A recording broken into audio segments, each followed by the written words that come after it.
Simple nutrition, guys. So what is good nutrition? What do you class as good nutrition? To me, good nutrition, I think, is something that, look, it's something that makes you feel good personally.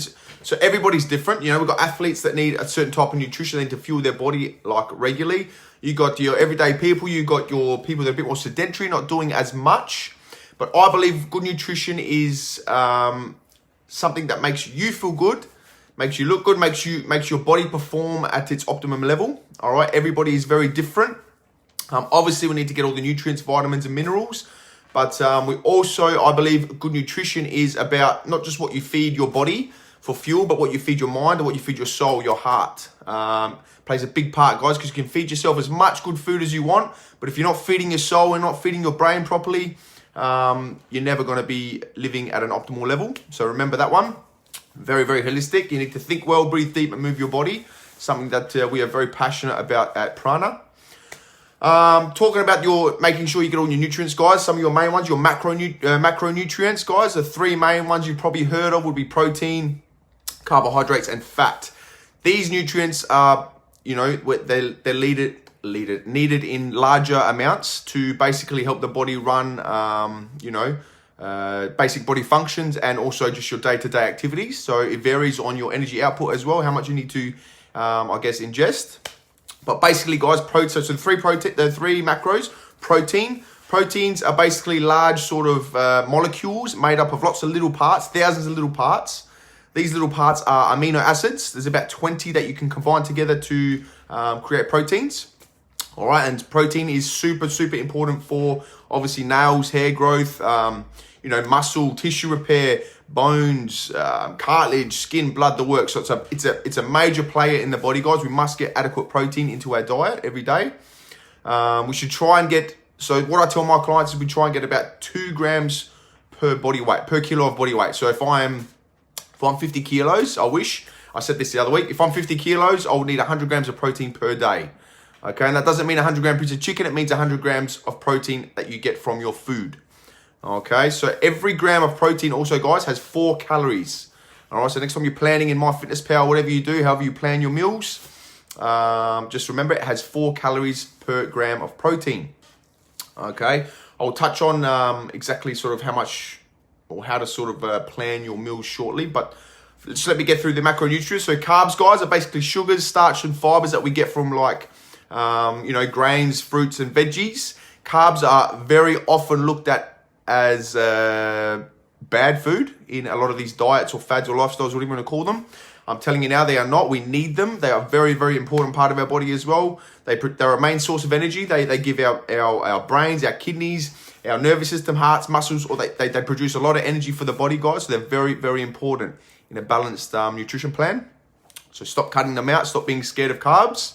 Last but not least, guys, fats, guys. Everyone's scared of the word fat. Fat is very, very important also. We need fat in our body, guys. We need fat for our hormones, regulate our hormones properly, men and women. Very, very important. And it's essential that we get fats in because there's certain essential fatty acids that the body doesn't produce. Okay, we need to get that from our nutrition. Okay.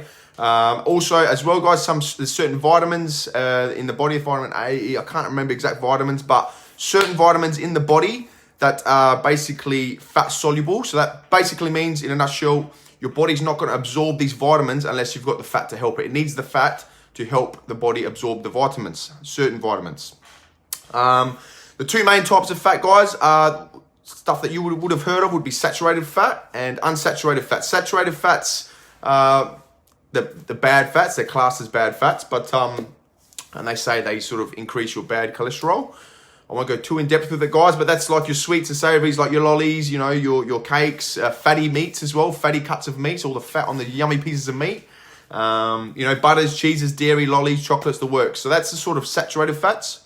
You will get unsaturated and saturated in many foods together, but just be wary of it. Unsaturated fats, the good fats, guys. There you go, Mickey. Vitamins A, D, E, and K. That's the one. There it is. I knew A and E. I just couldn't remember the other 2, but so there it is, guys. Vitamins A, D, E, and K are fat-soluble vitamins, okay? We need good fat in our body to help our body absorb these vitamins. All right, so if you're lacking that, maybe try and up some good fats into the body. Unsaturated fats, guys, oils from like plants and fish. So like, avocados, nuts, seeds, oily fish like salmon, sardines, even tunas and stuff, guys. All good sources of protein as well, but they do have great source of our good fats, omega-3s and 6s, guys, and essential fatty acids. All right, so get as much of that into you as you can. So diets, let's talk diets. There's so many diets out there. There is fasting, there's keto, paleo, vegan, caveman, woo-ha, woohoo, whatever you want to call them. There's a million different diets and lifestyles. End of the day, look, I can't comment on them all because I haven't tried them all. I've tried fasting before. I must admit, I was a lot clearer in the morning, but I probably didn't do it long enough to give you a really good outtake on it. But end of the day, guys, what it comes down to is consistency and what suits your lifestyle. So fasting, I must admit, I was clearer, but it just did not suit my lifestyle. It still doesn't. I get up very early every morning, and I don't like waiting from 5 a.m. till 1 p.m. to have my next meal, sort of thing, from the night before. Doesn't suit my lifestyle. What worked best for me when I was training hard and I was very, very consistent. That was the key thing here. I would eat 6 times a day. So I would have a massive breakfast. I would have 3 to 5 eggs. I would have 5 veggies every breakfast, avocado, bacon, and a coffee. Then 3 hours later, I would have, what would I have? I think I either had a yogurt and protein or yogurt muesli or something like that. Then I'll have lunch, a big lunch, whatever was left over from dinner. Then I'll have a snack, like an apple and a protein shake, and then a snack before training. And then I'll get home from training back then at about 9 p.m. and I would have a massive dinner. Massive, I'm talking massive dinner. I was eating well over 3,000 calories and I was still burning like an absolute machine. But the key thing there is what I'm trying to say is I was consistent with it day in, day out. I did the same thing and it worked. It worked well for me. I had lots of energy. I was training hard and that's what I needed for my, energy output. I was training very hard back then. Everybody's different. But again, diet's what works, what doesn't. It just simply comes down to what works for you and your lifestyle, and you must be consistent. Measuring food was another question. Measuring food, I've never been one to measure food. I have before, but I never stick to it. It's just not my thing. If you like to measure your things, you love to be very precise with everything, go for it. It can't hurt tracking your food. I'm not saying not to track your food, but generally I would tell my clients so they don't become too fixated to measure once or twice and then just go by eye. Another little trick I can teach you is what I used to do with my 5 veggies with my meals and stuff. Your palm, so your hand, so let's call it the high five method or something. So the size of your palm of your hand and the thickness, you would have 1 piece of protein, so it might be fish or chicken, okay? And then that much carbs as well, thickness of your hand and the size of your palm, and then 5 veggies every main meal. That's how I worked on it. And then my snacks, I would just plan around them, and I would make my snacks have lots of protein and nice lean snacks, healthy snacks. That's an easy way to remember, guys. Big high five method, you got carbohydrates and protein here, okay? Thickness of your hand, size of your palm, and then 5 veggies every main meal. All right, that's a simple way of putting it. Worked well for me, and again, I was consistent with it, and it worked well for my lifestyle. End of the day, though, guys, talking about all these diets and all these fads, lifestyles, whatever you want to call them, I'm not knocking none of them, but end of the day, it comes down to really calories in versus calories out. What I mean by that is how many calories you consume, how much food you eat, how much you put into your body, versus how much how much energy you expel, or how many calories you burn up during the day. So for people, training a lot, they might burn a lot more calories. People carry a lot more muscle. They'll burn a lot more calories naturally. But end of the day, guys, it is calories in versus calories out. And that's where it comes down to, tracking your food maybe once or twice just to get a gauge of where you're at for a week or so, and then go from there. What else did I get asked? Fasted cardio versus fed cardio. Okay. Another one I think a lot of people are confused with, but end of the day, again, there's not much difference. I think you may burn a little bit more fat, fasted cardio during your workout, but over the day, you burn less. Whereas if you do cardio slightly fed, you will burn less during the workout, but you'll burn more over the day, okay? Because your metabolism kickstarted, etc. I won't go too far into it, but end of the day, fasted cardio versus fed cardio, pretty much the same. You're not going to get much benefit from either or. Doesn't mean you go and have a big breakfast right before you train because you probably feel sick. But it's just, again, whatever suits your lifestyle, you're still going to burn the same amount of fat over the day, depending on what you put into your body. Calories in versus calories out. Quite simple. I guess the last thing, I'm keeping this super quick. The last thing would be, guys, weekends, a lot of people tend to sort of let go, which is okay. I love balance. I'm all about balance. But I think weekends is where people get let down a little bit. They'll eat really clean the whole week, which is great. If that works for you, works for me, works wonders. But, you know, over the weekend, they don't really take into account how much they're actually eating. And it can, for instance, on the weekend, I'll put it this way. On Sunday, I had 2 hamburgers. I had some fries with it. I had some onion rings. And then I went to dinner that night. I had a big bowl of pasta, schnitzels, salad, you know, bread, the works. So that day there, I would have smashed a lot of calories. But I ate clean all week, so it made me feel good. You know, I felt that balance. But if you're trying to lose weight or you've got a certain goal you're trying to achieve, guys, just sort of gauge what you're doing.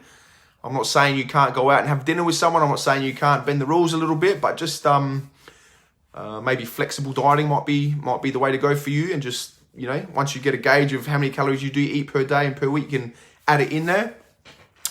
Another thing, actually, stay away from sugary drinks, guys. People don't realize that sugary drinks are probably, so Macca's 3 days in a row isn't okay. Probably not, Mel. Or if it fits in your calories, that's what you want to do it, go for it. I mean, I'm all about balance. If you can fit it in, go for it. Everyone's got different ways, whatever suits your lifestyle, Mel. But sugary drinks, guys, if you drink a can of Coke a day or sugary drink every day, I guarantee if you can cut that out for a month, you'll see major changes in your energy levels, in your body fat, in how you're feeling, sleeping, and, you know, I guess your energy spikes as well. So you feel a lot more balanced throughout the day. I guarantee it. Soft drinks and stuff like that are big killers, guys. They're like empty calories, I guess, same as alcohol. Yeah, but look, I mean, everyone likes a glass. I love a glass of wine with my dinner on the weekends for sure. A couple of beers with the lads. There's nothing wrong with that. But just be mindful of it all. That is all I wanted to cover today. I've kept it simple. That's nutrition simple. How you going, Donnie, brother? Thanks for watching. I'll just give it a quick repeat. What's good nutrition? Good nutrition is whatever suits you, whatever makes you feel good, whatever makes you perform at your best, as long as you're getting all your vitamins, minerals, and nutrients. And remember, nutrition is not just what you feed your body, it's what you feed your mind and your soul, your heart, guys, okay? It's a big thing. Think well, breathe deep, and move your body to perform. Okay, what are macronutrients, guys? Proteins. It's very important for building your muscle, you know, fingernails, hair, the works, big key player. Carbohydrates, main energy source, guys. Make sure you get them in. They are not bad.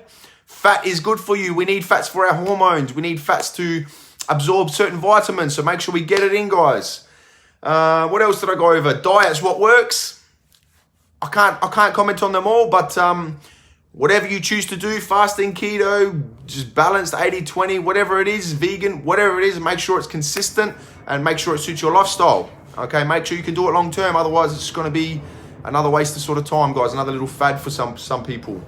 Measuring food, measure it once and then look at it, guys. Just go by eye. It's a lot easier. You won't become too fixated. Unless you want to, that's your thing. End of the day, calories in versus calories out. Fasted, cardio, non-fasted, doesn't matter. End of the day, all this comes down to if you're trying to lose weight, you must be in a calorie deficit, only slightly, as long as you're consistent. If you want to put on muscle, put on size, you've got to be in a calorie surplus. Okay, and be consistent. End of the day, consistency is key and what suits your lifestyle, guys. That's all from me.